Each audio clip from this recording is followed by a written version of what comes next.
Hi guys, నేను మాలాడి రోజు Kingdom మూవీకి వెళ్తున్నాం. చాలా రోజుల తర్వాత కళ్యాణంలో సౌభాగ్య థియేటర్లో చూస్తున్నామండి. యాక్చువల్గా మంజునాథ్ వేసింటే బాగా అనిపించింది, బట్ కాకపోతే మనకు ఇక్కడ సౌభాగ్యలో వేశారు. సో చాలా రోజుల తర్వాత కళ్యాణంలో చూస్తున్నందుకు కొద్దిగా ఎగ్జైటింగ్గానే ఉంది. చూద్దాం మూవీ ఎలా ఉందో. కొన్ని రివ్యూస్ అయితే చూశాను, ఇప్పటికీ సినిమా బాగుందనే వచ్చాయి రివ్యూస్ అయితే. సో నేను సినిమా అయిపోయినాక ఎలా ఉందనేది చెప్తాను. సో సినిమాలు చూడడం మాకు చిన్నప్పటి నుంచి అలవాటు అండి, ఎందుకంటే ఇంట్లో వాళ్ళు కూడా బాగానే చూపించారు మాకు చిన్నప్పటి నుంచి సినిమాలు. సో అందుకోసమే ఇప్పటికి అలానే ఉందన్నమాట ఇంట్రెస్ట్. సో ఆ ఇంట్రెస్ట్తోనే ఇలా వెళ్తుంటాం అనమాట. ఒకప్పుడు మొత్తం కళ్యాణంలోనే చూసేవాళ్ళం, ఎందుకంటే ఇప్పుడంటూ హైదరాబాద్లోనో బెంగళూరులో ఉంటున్నాం కాబట్టి అక్కడ చూస్తున్నాం. కానీ ఒకప్పుడు కాలేజ్ టైం మొత్తం కళ్యాణంలో అనమాట. సో ఈ థియేటర్లోనే ఎన్నోసార్లు చొక్కాలు చూపుకున్నాం టికెట్ల కోసం అనమాట. సో కాలేజ్ టైంలో ఏదైనా మూవీ రిలీజ్ అయిందంటే ఖచ్చితంగా ఆ సినిమాకి వెళ్ళాల్సిందే. దాదాపు 20 మంది మా ఊరు వాళ్ళు ఒకే రోజులోనే కూర్చోవాలన్నమాట వెళ్ళి తీసుకుని. ఎన్నోసార్లు టికెట్ల కోసం గొడవలు కూడా పడ్డామండి బాగా. ఇవన్నీ ఒకసారి గుర్తొచ్చాయి అనమాట అక్కడికి వెళ్ళాక. గాయస్ ఇప్పుడే టికెట్ తీసుకున్నాను. Each ticket 150 rupees. యాక్చువల్గా అంటే సి సెంటర్ కిందకి వస్తుంది, బట్ మేము కాలేజ్ వెళ్ళేటప్పుడు 2012 to 2015 అనమాట. ఈ మధ్యలో దాదాపు 3 years ఏ సినిమా రిలీజ్ అయినా కానీ వెళ్ళేవాళ్ళమండి. ఆల్మోస్ట్ మా ఊరు నుంచి మేము 20 members వచ్చేవాళ్ళము కాలేజ్కి. ఆ టైంలో ఒక రోజు అంతా ఫుల్ మా వాళ్ళే ఉండాలన్నమాట. అలా చూసేవాళ్ళం, ఏది రిలీజ్ అయినా ఖచ్చితంగా మిస్ కాకుండా థియేటర్కి వచ్చి చూసేవాళ్ళం. ముఖ్యంగా ఈ థియేటర్కే వచ్చేవాళ్ళమాట. సో చాలా రోజుల తర్వాత ఈ థియేటర్కి వచ్చి చూస్తున్న మూవీ లైగర్ లాస్ట్ మూవీ నేను చూసినది. సో ఆ తర్వాత చూస్తున్న మూవీ అంటే ఇది అనమాట. చూద్దాం. ఏదో స్పీకర్స్ ప్రాబ్లం ఉందనుకుంటా, అది ఏదో రిపేర్ చేశారు. బాగా సౌండ్ వచ్చాయి ఆ టైంలో. వాళ్ళు అంటే టెస్టింగ్ కోసం పెట్టారన్నమాట.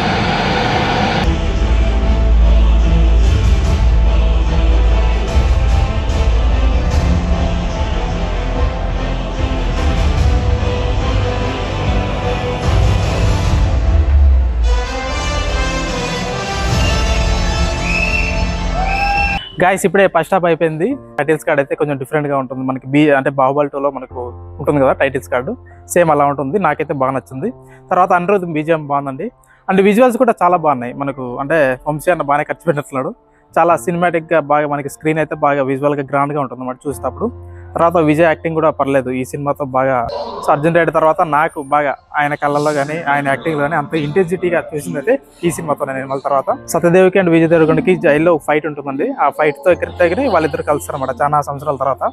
సో ఆ సీన్ అయితే నాకు బాగా నచ్చింది. తర్వాత ఇంటర్వెల్ ఫైట్ ఉంటుందన్నమాట. అది ఫైట్ కాదు, ఒక చేజింగ్ సీక్వెన్స్ అనమాట. అక్కడ బాగా అనిపిస్తుంది కొంచెం. అంటే బీజిఎం కూడా బాగా ఇచ్చాడనమాట అనిరుద్ధ్. ఆ సీన్ తో బాగా అనిపించింది నాకు.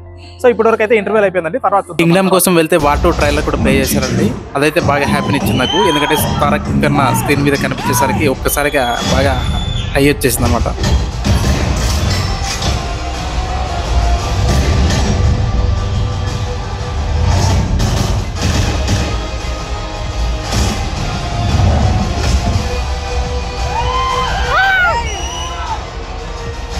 గాయస్ ఇప్పుడే సినిమా కంప్లీట్ అయింది.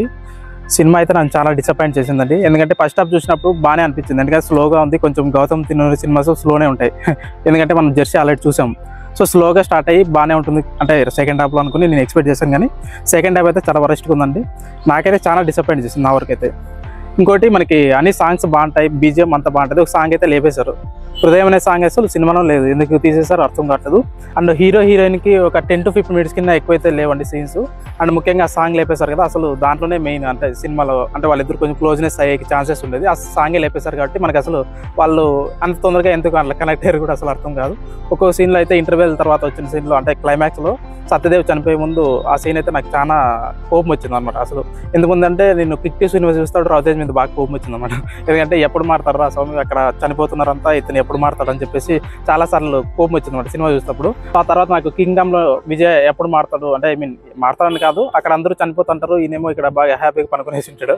సో ఆ సీన్లో నాకు బాగా కోపం వచ్చింది అనమాట, ఎప్పుడు చేంజ్ అవుతాడు ఏందనేది. అండ్ సినిమాలో ఏదైనా నాకు బాగా నచ్చిందంటే అనిరుద్ మ్యూజిక్ అండి. బీజిఎం అయితే చాలా బాగుంటుంది. రగిలే సాంగ్ అయితే బాగుంటుంది వినడానికి. చూడడానికి విజువల్గా అయితే ఏం పెద్దగా లేదు కానీ, బట్ కాకపోతే వినడానికి అయితే చాలా బాగుంటుంది. అంటే ఆ స్పీకర్స్లో ఆ సౌండ్కి బాగా వస్తుంది. ఆ తర్వాత మనకు అన్న అంటే సాంగ్ కూడా బాగానే ఉంటుంది, బట్ వీడియో కన్నా ఆడియో బాగుంటుంది. ఆ తర్వాత సత్యదేవ్ గురించి మాట్లాడాలి. వాళ్ళిద్దరికి ఉన్నాయి సీన్స్ బాగానే, బట్ కాకపోతే మరి అంత ఎమోషనల్ అయితే నాకు అనిపించలేదు. బట్ ఇంటర్వ్యూలకు ముందు అయితే అదే ఫస్ట్ హాఫ్లో అయితే కొన్ని సీన్స్ అయితే బాగున్నాయి వాళ్ళిద్దరికి. సో సెకండ్ హాఫ్ అయితే నన్ను అయితే చాలా డిసప్పాయింట్ చేసిందండి. రివ్యూస్ చూసాను నేను, వెంకీ రివ్యూస్ బాగా ఫాలో అవుతుంటాను నేను, పూల్ చొక్కా రివ్యూస్. అండ్ వెంకీ రివ్యూస్ చూసాను అనమాట. రివ్యూస్ బాగానే ఇచ్చాడు, 2.75 ఇస్తే బాగానే ఉందనిపించింది నాకైతే. సో ఇక్కడికి వచ్చాక ఇది రియాలిటీ. సో కొండానికి హిట్ వచ్చింది అనుకున్నాను, బట్ ఇంకా టైం ఉంది ఇంకా హిట్ రావడానికి. సినిమా అయితే నాకైతే నచ్చలేదండి. ఒకవేళ మీరు చూస్తుంటే మీకు ఎలా అనిపించింది కామెంట్స్లో తెలియజేయండి.